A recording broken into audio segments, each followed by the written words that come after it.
యుగాలు మారుతుంటాయి మహారాజా. గ్రహ సంచారాన్ని బట్టి చూస్తుంటే యుగాంతం రాబోతున్న సంకేతాలు ప్రస్ఫుటమవుతున్నాయి. విధ్వంసం అనేది ఏ యుద్ధంలోనైనా సహజమే కదా మహర్షి. ఇందులో ఎవరి విధ్వంసం జరుగుతుందో మీరు అది చెప్పండి. నా పుత్రులకు ఏదైనా జరుగుతుందా? మత్స్యావతార కథను గుర్తు చేసుకోండి మహారాజా. అందులో ఈశ్వరుడు సమస్త ప్రపంచాన్ని జలమయం చేసినప్పుడు మహాత్ముడు మను ఈశ్వరుని శరణు కోరాడు. అందుకే కేవలం వారే జీవించి ఉండగలిగారు. అదే విధంగా ఈ యుద్ధంలో కూడా ఎందరో తప్పక నశిస్తారు.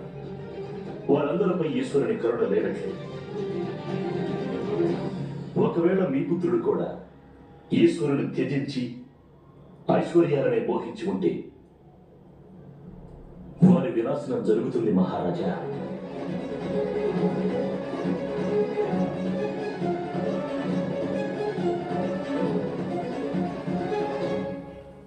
కానీ మా పక్షంలో సామర్థ్యానికి ఎటువంటి లోటు లేదు మహర్షి.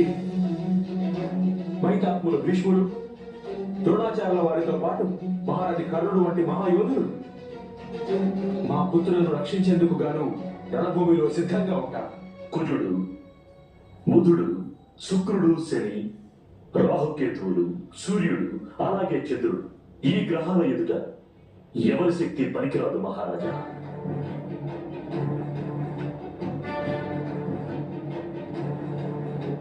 మృత్యు సమయం అన్నది ఆసన్నమైనప్పుడు వారిని ఎవ్వరూ రక్షింపజాలరు.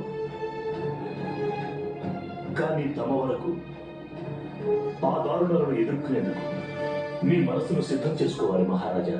తప్పదు. మీ అభిప్రాయం? మా పుత్రుల్లో ఎవరైనా మృతి చెందుతారా ఈ యుద్ధంలో? కురువంశం సంపూర్ణంగా నశించిపోతుంది.